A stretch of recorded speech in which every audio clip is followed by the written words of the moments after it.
Hi, everybody, and welcome to the Power Women Summit's View from the Top, Women's Leadership in the Content Boom.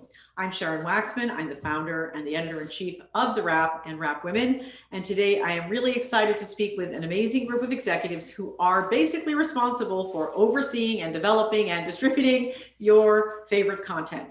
But it's not as easy as it looks. So we're going to get into it, sort of what are the challenges of these big responsibilities. And let me just start by introducing our wonderful panelists. First to join us is a 4 times Emmy Award recipient, Amy Trocazo Davis. She is the Executive Vice President of Development and Production for Factual Programming at Discovery. She oversees all aspects of their nonfiction content for Discovery Channel and the Animal Planet networks. Welcome, Amy. Hi. Hi. Emma Miller, she is the Senior Vice President and co-head of AMC's Scripted Development and Programming. For the past 7 years, Emma has focused equally on developing new series and overseeing current ones, including The Walking Dead, Fear the Walking Dead, and Dietland. So welcome, Emma. Yeah. And finally, Liesl Copeland is the Executive Vice President of Content and Platform Strategy at Participant. In this role, Liesl works in tandem with the company's content teams through development and production, advising on optimal strategy for all their properties, which I would just say that sounds kind of vague, but in this day and age, it's probably really, really core to figuring out what content goes where and how. And let's talk about that. So welcome to all you boss ladies. Thanks for coming. Let me just start by asking a really simple question. How are things right now? We're fully a year and a half and more into COVID, where everybody's been working remotely. And you guys are running teams of people who are reporting to you and managing a whole lot of different projects at a time when people are consuming more content than ever on streaming platforms and television and everywhere. So Amy, let me start with you. How has your work life changed, and are you doing your business differently? Well, we definitely are doing our business differently from home and in Zoom. And, there are definite pros and cons. We have way more meetings, which is a pro and a con. I feel like we were super energetic and kind of, just feeling like we had to do as much as we possibly could. I came to the company just almost 2 years ago. So I was here for 2 months and then we went into COVID. So that was interesting in itself. And became the head of discovery development somewhere along the line there. So I just actually met a few of my people that are on my staff a couple of months ago in person for the first time. Wow. So but that sounds incredibly challenging to have to build a relationship with your team. It isn't, because, we saw people in their homes, which we didn't used to see. We saw their kids, we saw their animals, we would actually do a thing with our teams where we'd have one person a week show us like the inside of their house and do a tour. And so in a weird way, we got to know people a little bit better, or in a way that we wouldn't have before. But you do miss that personal interaction and that idea that comes in when you run into somebody in the hallway. There is that too. So it's been challenging, but also rewarding on some level. Where did you come from 2 years ago? Where were you? I was at E! And at Game Show Network before that, and then the early days of Bravo. Got it. Yeah. Well, it's been reality television has developed quite a lot since then. Emma, talk about a little bit. How has it been for you? It's been really challenging, but really exciting. As Amy said, I think if anything, I've been extremely impressed with how adaptable everyone's been. And I think, again, as Amy said, I think it's really allowed me to see my team and allowed our colleagues to see each other as people first. And that I think has benefited the work. For us, it's to be honest, it's the most robust slate we've had in the history of the company. And I think a lot of that has been because of the efficiencies that have come from working differently and having to really think about how we work. But so I would say overall it's exciting. We've been slowly coming back to the office, so it's been really wonderful to be able to see everyone in person. But the benefits of learning how to work differently, I think, haven't ended, and so I'd like to see it as a positive overall. Mm-hmm. What are some of the challenges that have been involved? Well, I think similarly, I came into this specific role after we had after we'd already started working from home. So having a new role and doing it digitally was difficult. We have our new president, Dan McDermott, also started after the pandemic, so I didn't get to meet him in person for quite a while. And so I think it's those basic, the things that you take for granted, the relationships that you build in the hallway or over coffee that later pay off when you're having difficult conversations. Those are the things that I think, I really, really became aware of. And then I think just being mindful about how sometimes productivity might seem like a good thing until it's not. So fitting in 3 more meetings a day because Zoom allows it may not actually mean the quality of the work is better. So I think in that way it's been a little challenging, but we've learned a lot and we've grown. Mm-hmm. So Liesl, you went from a really high-powered agent job at Endeavor Content to participant, which in the middle of COVID, which can't be a coincidence. And would love to hear your thinking about sort of how you decided to make that shift and what that has meant in your work-life balance and the way you approach this new role. Sure.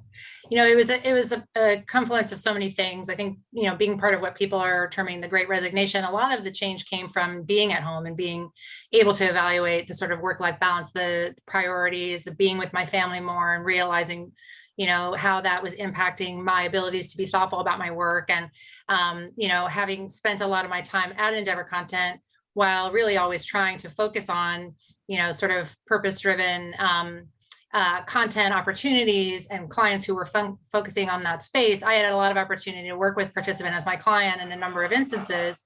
And, the opportunity presented itself at a great time for me to sort of get back to being in, really a smaller company and being more entrepreneurial while having been at Endeavor Content for such a long time, which gave me so much opportunity and so much experience.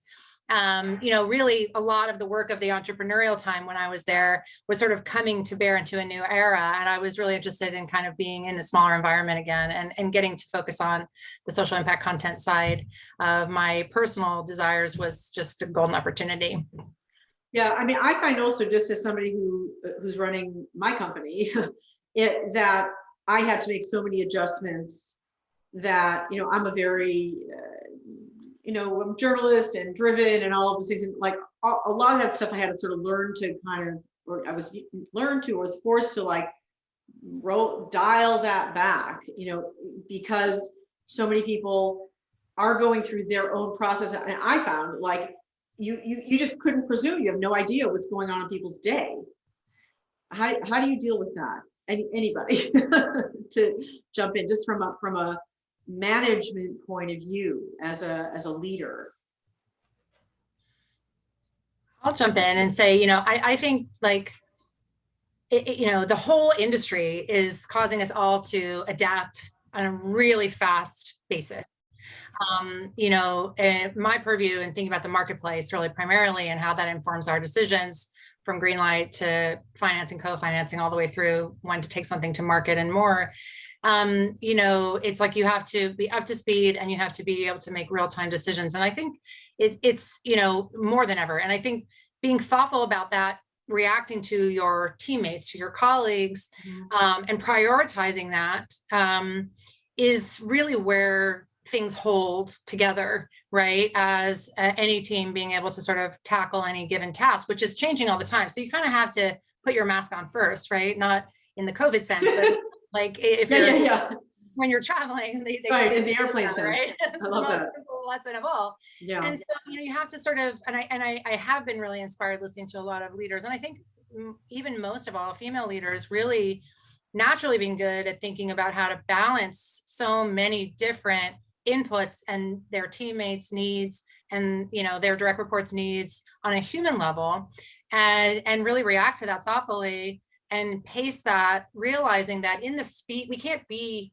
at that speed and be successful. We have to slow down, and we have to say, let's establish these, you know, foundational things about our team, our company at large, in order to respond in the marketplace that's changing so much. And I am very inspired by so much of what I've read and heard directly from people about how they've done that. And so many people do that uniquely with their own skill set. And it's watching your colleagues do it with their teams and learning lessons from one another, and really banding together and feeling like this is our shared goal and our shared purpose. You know, what I've experienced is it's been very buoying to me as a leader, and very buoying to me as just a person providing to my teammates, you know, so you have that kind of virtuous circle going back and forth. I don't know about Amy and Emma. Well, I would just say, you know, it changed the way I work completely. Before Zoom, I was that boss that needed to have all people in the office at all times just so we could all be together. And you know, Zoom totally changed that. And I trust my people. And it wasn't that I didn't trust them before, but I just felt like I needed to have them close. And so you do have them close in Zoom. And so it works to, you know, your advantage in some ways. Not having the personal interaction, you do miss that. But I literally changed the way I work because of these events. So let's go to how the industry has changed so radically in this same period of time, which is that everything has moved to streaming. The focus has moved to streaming in such a big way. The demand for content was already extremely strong, but it's now moved into this hyper demand where there's just, you know, talk to any producer and they're busier than they've ever been in their lives. And I'm sure that's true for you guys who are developing material and looking for intellectual property and looking for a director. And every female director and director of color is busy and hired already, you know. So let's talk about sort of this change that's gone on in the industry. Is that been an exciting development, or is it just while you're dialing it back at home, you're also, the demands on you from a work perspective are greater than ever? Emma, how about you? Yeah, I mean, I'm trying to think. I think it's overall, it's really exciting.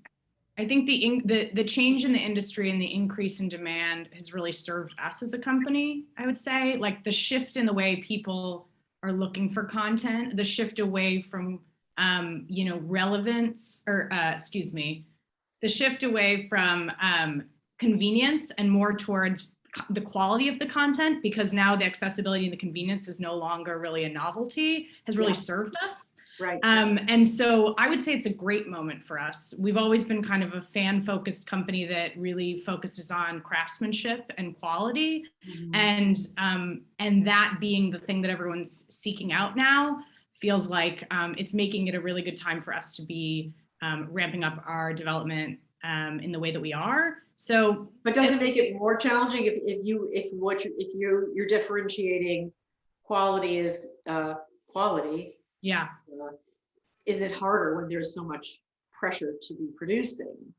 Well, I'd say I think AMC is always really, our strong suit has been our ability to identify quality, no matter if it's a new voice or something that's been overlooked by another network. And it really comes down to, and I always talk to my team, it comes down to our own ability to identify what's good. And so, you know, to be honest, there's unlimited creators out there, you know, and it might mean someone's a little newer and needs support.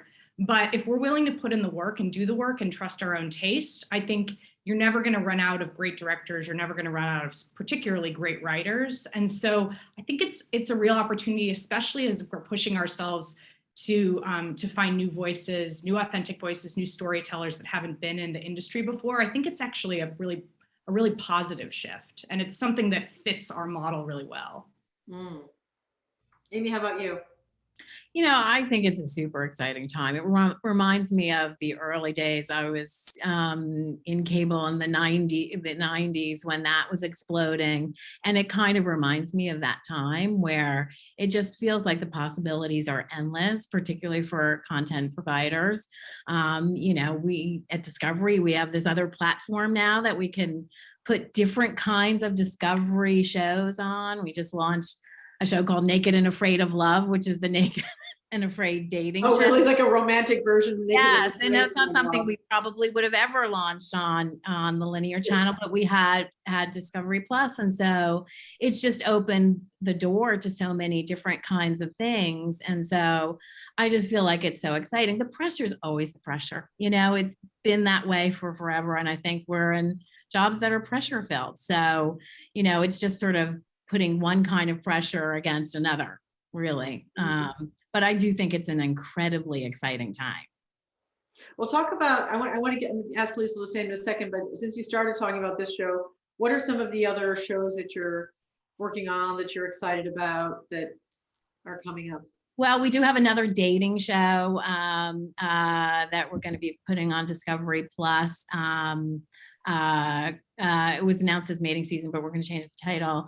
We're looking at subcultures. There's a show called Pig Royalty that we're picking up a second season of, which is sort of the toddlers and tiaras in the 4-H world, which is a sort of niche place, but super fun and really like farm animals in fashion shows. What are you talking about? It's actually kids who show pigs, and then they're sort of dressed, and it's kind of got a toddlers and tiaras twist to it, and they actually they can put themselves through school and the money that they win. So there's real stakes there and amazing characters. We're working on a show with this wild beekeeper that I'm really excited about. So it's looking at those kinds of niches that people don't really think about, but then when you see it, you're like, oh yeah, that exists. And so just different. Does that mean you have to sort of expand your own thinking of what audiences will raise? Yeah. I mean, yes, and I think it's also, we just have different platforms now, and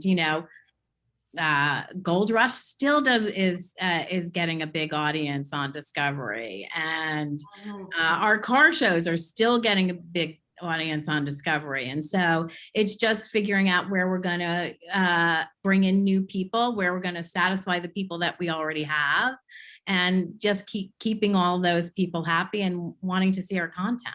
And when does the beekeeper show come on? I want to watch that one. I had a bee in the station. Beekeepers. These are amazing. Bees are amazing, and they're like babies. You can watch them forever. Yeah, I won't even go down that rabbit hole. Or beehive. But I believe that one's going to come on in first quarter. So I will tune into that one. Lisa, how about you? What is it sort of, when we talk about peak content, you're like, we're past peak content, we're just like super peak content. Like, what does that mean for you and your day-to-day?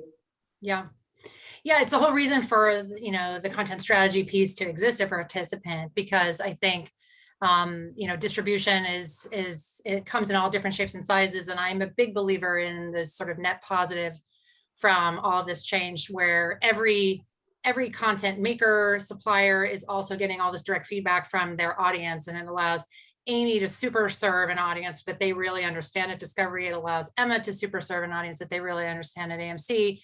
Everybody launching streamers for AMC Plus and for Discovery Plus. We're in close contact with, those streamers and everyone all the time about their needs. And they really understand more and more what their audiences are looking for. Mm-hmm. And for us, that's a boon, because we're really focused on looking around the corners, and betting on artists who can really see around the corners ahead of time for what is going to become relevant in the near future. And when we understand and can converse with the buyers here on this call and those in the business at large, it really allows us to take those bets early on and really support artists at the center of art and activism and bring content with all that information into the marketplace. We too are really working a lot on sort of super serving an audience who we call participants, and really understanding through our social channels and our own channels, where they will move from, as we say, from the seats to the streets, to really take allow us to put more of a fourth act after the three acts of the content itself. The fourth act for us is the impact act, where we're really working with our marketing, impact, and audience teams to sort of spur social change and engage audiences to sort of help move through that social change needed. And so, to be able to do that empowered with all this information is incredible for us, and it allows us to scale, hopefully over time, more projects into the marketplace with different partners, and be succeeding with all of them. Mm-hmm. So give us an example of some of the things that you're working on, or that's going to be coming out that illustrates what you're talking about. Sure. So, taking the Women's Power Summit theme, I guess, two projects that were recently announced that I'd love to speak about we have a Shirley Chisholm project with Regina King and John Ridley. Yeah, I saw that. Amazing. Yeah. That is, it's really exciting. It's extremely singular, right? You have that moment of intersectionality of Black congresswomen running for president at that time, and really being able to explore that at this time, post the racial reckoning and everything that we've been experiencing in the culture at large, through the the lens of those amazing artists and what they bring to that story. Regina was our keynote speaker last year. Just pointing that out. Amazing. So, thank you. Yeah, she can run the world and will someday. Yeah, and totally. It's really unbelievable to imagine that reaching audiences, right, where she's playing that role and exploring a Black woman at that time, achieving all that she did, and what that means for what should be happening now. And we just announced an incredible series, multi-part series with Chloe Zhao coming on board to EP on Vincent Chen with the estate, and Helen Zia and everybody involved in that. So we're really thrilled to have that from our TV team, and bringing that out next year, talking to buyers now about that. And that's the story of Vincent Chen, who was, it was a big story many years ago, where Vincent Chen was an Asian American who went into a bar and, was unfortunately murdered. And it's exploring that story with his estate. There have been a number of Vincent Chen projects that have been attempted recently in the industry and so forth. It's a big hot story, and it's really exciting to be working with the estate, Vincent's estate, and the reporters that were reporting on the scene of that activism that arose after his murder, and sort of telling that story, like we did in Judas and the Black Messiah, really looking to tell the truths about history and really explore them deeply, and doing so in an episodic project with Chloe Zhao as one of our exec producers is a really exciting opportunity. So then to go back to what I started with talking about, what your role is, how do you decide if that ought to be a series or a film or a short or animated or what? Yeah, it's really, a process of exploration with the creative teams themselves, right? We're very stitched together across feature narratives, scripted series, non-scripted series, and documentary films, and really feeling like for us, where we can, batten down a process with the right creative leads and lead. We'll very often explore doing a documentary and a scripted project on the same subject in some sequencing. And in this one, we felt it was, an opportunity to tell that story more deeply than in 90 minutes, and to really allow it to live and breathe over a longer period of screen time. And it's very organic how it happens. But Mira Kite, who runs television for us, Anika McLaren, Robert Kessel, who run film, and unfortunately with Diane's passing in the documentary space, we have a great documentary team, Diane Wireman, who really focus on docs and doc series, and really through just the power of collaboration. One of the things being a participant for me that's so exciting is that at the highest level, it's extremely collaborative, and the senior leadership is incredibly supportive of the amazing seasoned executives overseeing each of those content categories, and they just do really incredible development work. Their full teams are amazing. And so it's, the richness of the team that we have delivers that quality time and time again. And so it's sort of a joy to behold. And my role again in that process is to really just support with strategic advice from the point of view of the marketplace on how packaged we need to be to take something out. When should we take something out? Obviously with television, you pitch early, but with film, you can have the opportunity to finance and co-finance and bring it to a later stage of its life prior to bringing it to market if you so choose. And so informing that process is a real pleasure. Mm-hmm. And you're not the one taking it out, or sometimes you are? Yes, I'm part of the team that takes it out. It's normally me and the creative team leads, in some formation with our partners, right? With their representatives and so forth. So it's always a village. Mm-hmm. That's interesting. So I'm going to talk about some of the projects you're working on. What are you excited about going on at EMC? Sure. As I said earlier, I mean, it's our busiest time ever in the company's history. And with that, I think we've picked up a bunch of new series for 2022. I mean, among them, we're doing Moonhaven from Peter Rocco, who ran Lodge 49 for us, so a long relationship with him. Dark Winds, which is a series we're incredibly excited about, based on the Tony Hillerman novels, with a predominantly Native American creative team behind it. Wow. And then we're doing Anne Rice's Interview with the Vampire. Roland Jones has come on to adapt that. It's extremely exciting. We'll be shooting. It's like oh wow, this is a television series? Yes. Yeah. Okay. Yeah, it's he's taken the source material and really made it his own. We're really, really thrilled about it, and we'll be shooting that in New Orleans this fall. Wow. Yeah, it's been incredibly exciting. And we just had the table read, it was great. And we're also going to be doing another series in the Walking Dead universe. We're doing an anthology series called Tales of the Walking Dead, which is going to be a really fun way to explore that world in a way we haven't seen before for us. Also, I mean, we're working on the final seasons of Better Call Saul, The Walking Dead. Oh.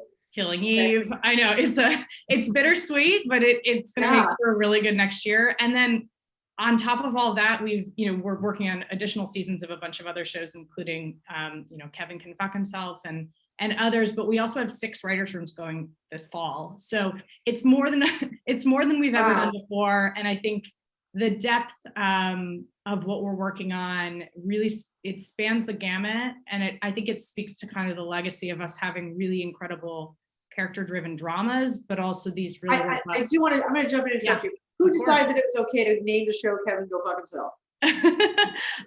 It was a spec script, so it came in with that title. Oh, I'm sure it came in with that title. I get that, but still, somebody had to say okay.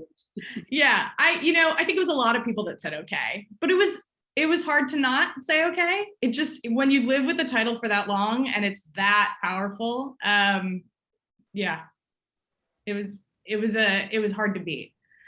You mean there weren't a lot of people saying no, we can't do this? It was more people saying, why shouldn't we? Yeah.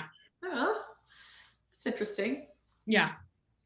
But okay, yeah. Sorry, I interrupted you. Continue. No, it's okay. No, that was it. I was just saying, it's just a really exciting time for us to have this much content and this much new content. I think coming on the heels of some of our legacy shows wrapping up feels really good for where we're at.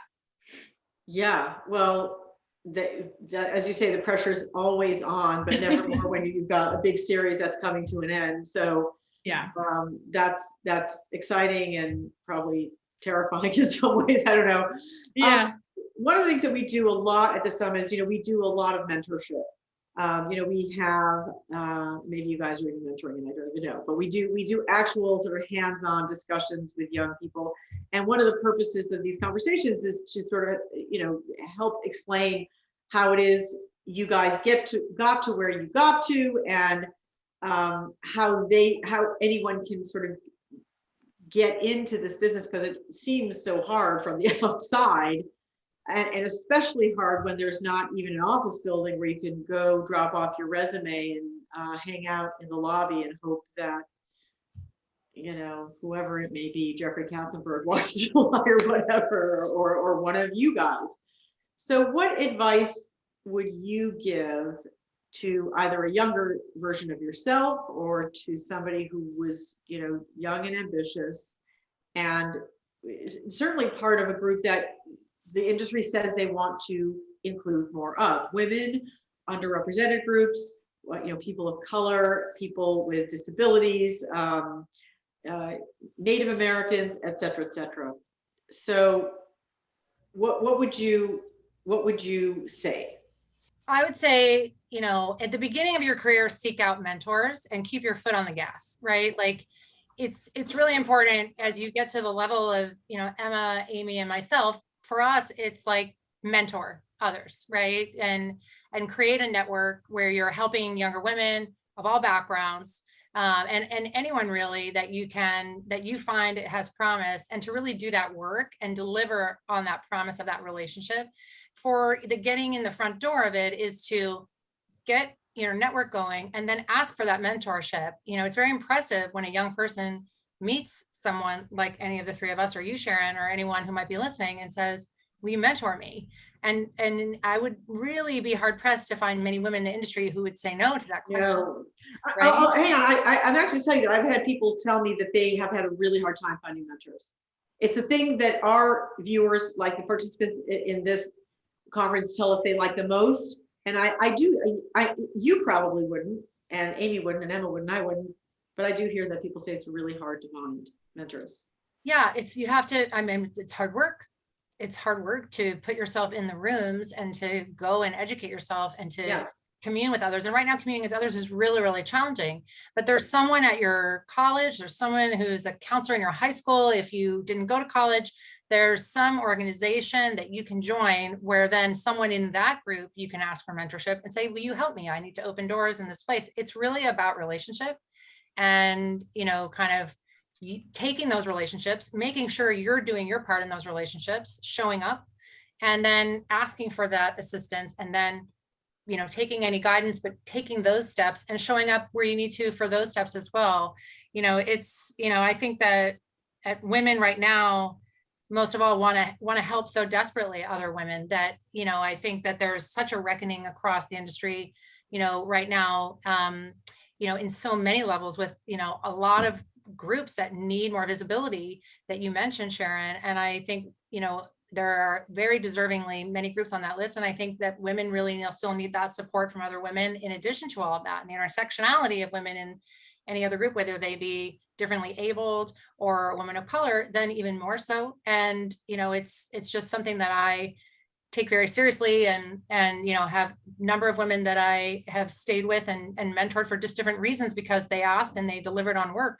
And now I'm writing a lot of, college application essays or graduate program application essays and helping them with that, because so many people have made changes to their career paths that they are undertaking and continue to seek that guidance. But I think it's staying in those relationships. So ask for those. And it sounds hard, but there's someone that you have access to that can help you get to another relationship.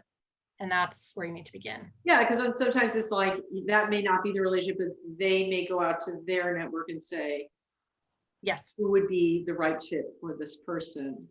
You're a couple degrees away from a contact that can help you, and you may not know who they are. And so who do you know that can help you find them? Well, before I move on, is there any can you talk about mentor in your life? Is there anybody who sort of really mentored you that was important to help you find your path? I've been fortunate to have so many people that were kind of the right voice at the right time. When I first got into publishing, there was a woman at Good Housekeeping and another woman at Hearst Magazines who really just did that. You came out of print magazines? I did many years ago, okay. 8 ice ages ago, before I got into the content business. Okay. And, for me, the one thing about agency that is true is that you're kind of all sole proprietors of a business looking to benefit from the network of your colleagues, and women like Nancy Josephson, people like Rick Rosen, obviously Ariane Patrick, Graham and Chris, so many people at WME, kind of gave me that sort of guidance along the way. Nancy Josephson is a one-woman roadshow of mentorship, and is an amazing executive. She's a partner at WME, right? Yes, yeah. Yes. Mm-hmm. And so, but I think you also find them in unexpected places where people really give you solid advice and can really be sought out for that. Diane Wireman was always person that I listened to very astutely and observed and mentored myself through watching her.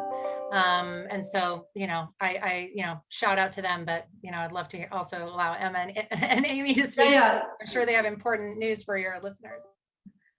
I can jump in just Yeah, because please. I was going to say Rick Rosen was also an early mentor of mine. So when you said his name, it put a smile on my face, because there's been many incredible women in my life who have been mentors, but I think some of the men too, Rick being kind of number one, meant a lot. And I think particularly at the beginning of your career, I wish it wasn't this way, but for me, and I think a lot of women, there was an element of needing someone to tell me I was worth something before I believed it in myself. And so I really respect the people early on that gave me the permission to kind of see a future for myself.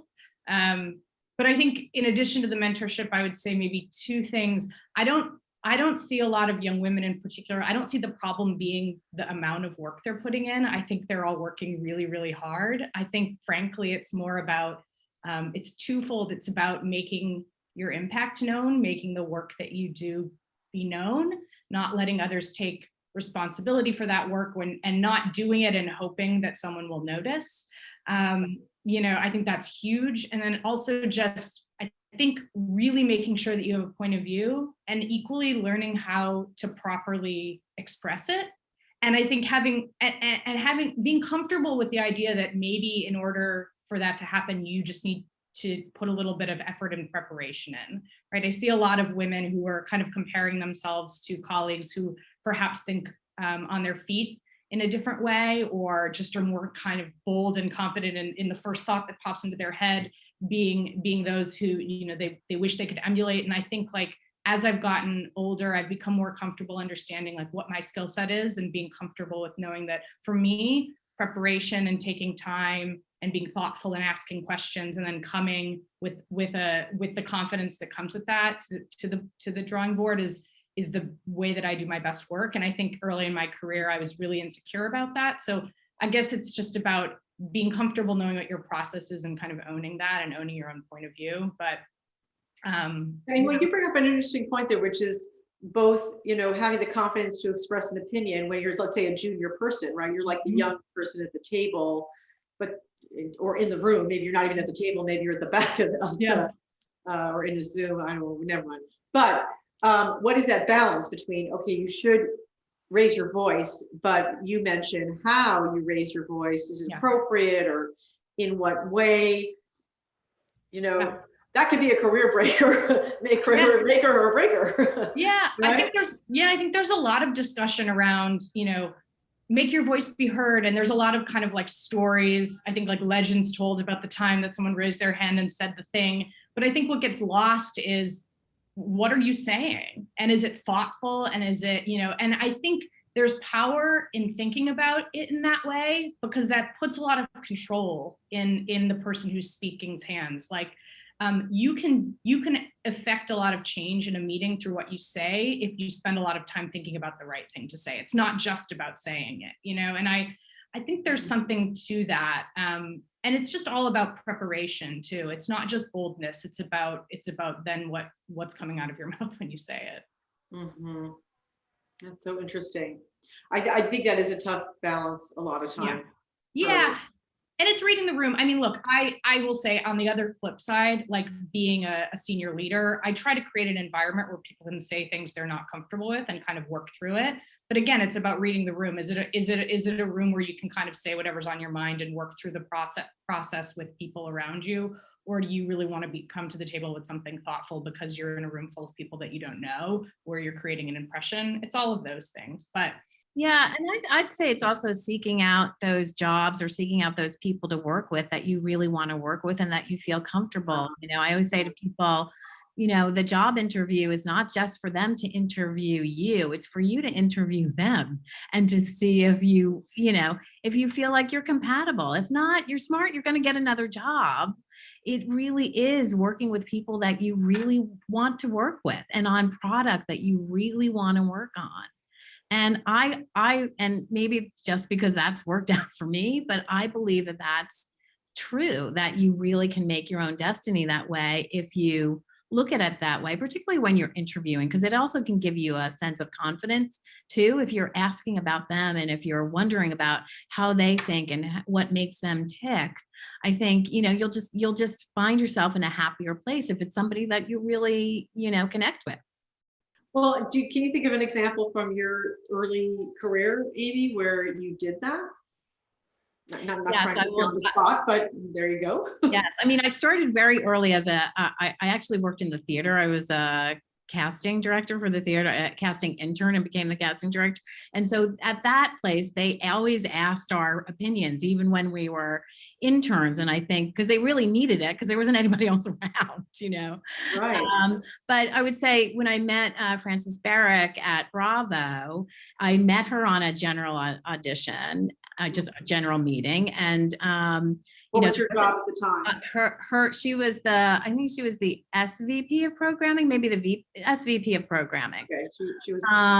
And there was no job at the time. And I met her, and I remember calling the person who had introduced us saying, I don't know if I'll ever get a job there, but I want to know this woman for the rest of my life.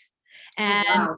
and it just was, and then about, a month later, a job came up. And it was a job that was for less money than the other job that I was up for and offered. And I went with that job because I knew that we connected. I knew that the product. You went with the lower paying job. I went with the lower paying job because I just had a feeling that that was the right thing. And it really was the right thing. Because that person understood you and could. I think we really understood one another. We had the same sense of humor. We liked the same things. We, saw Bravo in the same way, and were, this is very early days. Only inside the actor's studio was the original programming, and we did Queer Eye and Real Housewives and all those shows after that. But we just saw things in the same way, and I think that it's really important that when you're on those interviews that you see what you can get out of the interview for you. And if it's the right person, then go with it. And if it's not, move on to something else. It'll be there. So I'm going to summarize: mentorship, find a mentor, be prepared, speak up, but be prepared, and find somebody who gets you as well as you get them. Right? Those are all, I think, 3 really good pieces of advice. Before we wrap, I just want to go around and ask what's on your mind as you think about the future, where we're going in this industry, as we look to have more diversity, more inclusion, and then also layered on top of this, all the challenges just from how the business has changed and disruption and the demands of that. So how are you thinking about things, and is it in a positive way, like, yes, women now have their seat at the table, we're now good, or it's just going to continue to be an uphill struggle? And how are you thinking about it? Emma, she's Sure. thinking while she's thinking. Yeah. She's thinking while I see that. No, I think, to be honest, it's what I said earlier. I think it's exciting. I think with more content than ever and more demand for content than ever happening at the same time, as a real commitment and willingness to program stories from different voices that haven't been showcased. It's a great confluence of things, right? And for us, again, as a place that I feel like really takes bold chances on what's on the page, it feels like the possibilities are endless, and we're not doing the same old thing, which is really like the reason I think most of us do what we do, is because of the passion for the creative. So I'm incredibly enthusiastic. It's daunting, but it's really, really exciting.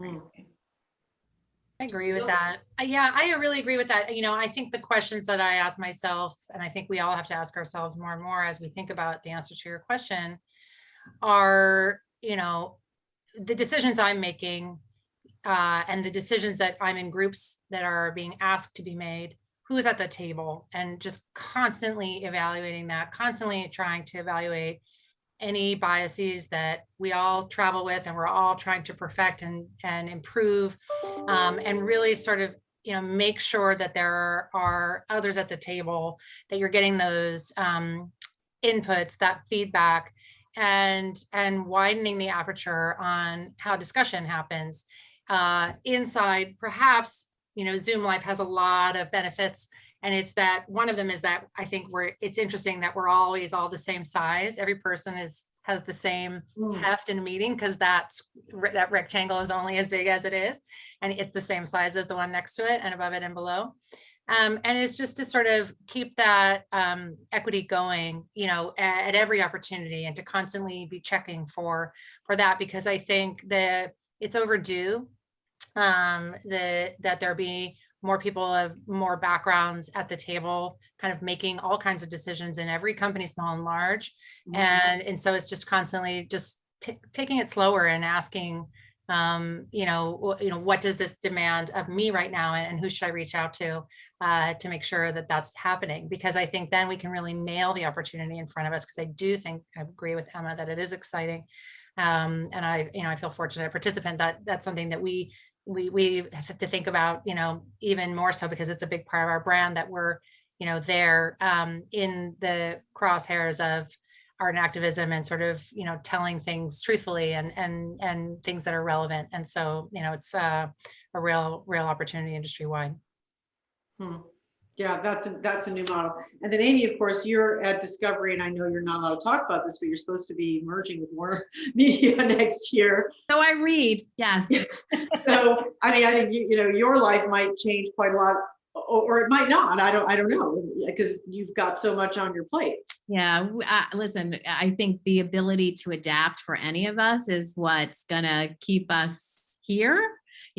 Certainly the last 2 years have proven that, and just keep adapting, I think, is the way to success. But, in terms of that, we're thrilled that David Zaslav is going to be commandeering this new ship. And we know from, personal experience that he's great. And so that's exciting to us. But beyond that, we really don't know what the future will bring until the merger happens sometime next year. But it's exciting. They're two great companies. It's exciting. Yeah, but beyond that, I mean, sort of the context of this desire for change in the industry, and the desire to see a more inclusive,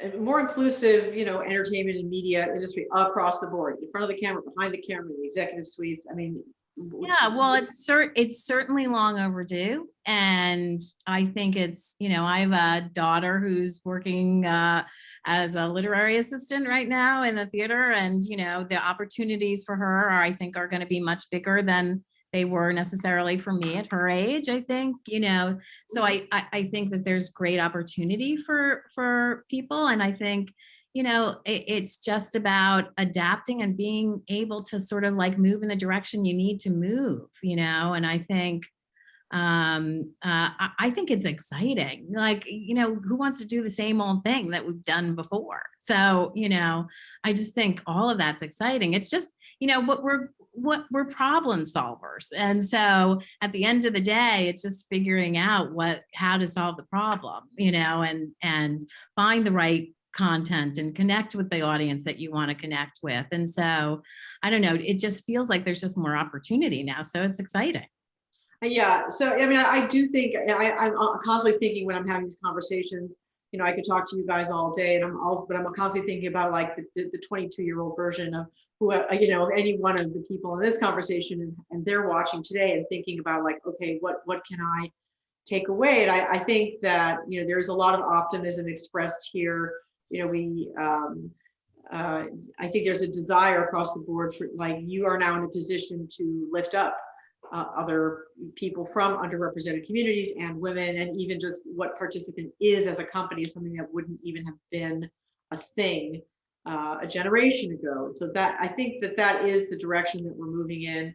But these conversations are extremely important, and so I really appreciate you guys taking the time to share your experiences. You have so much on your plates and so much responsibility, and I think it's enormously helpful and generous of you guys to share with us today. So thank you so much. Thanks for having us, Sharon. Thanks, Sharon. Thanks, Amy, Emma, and Liesl. Thank you.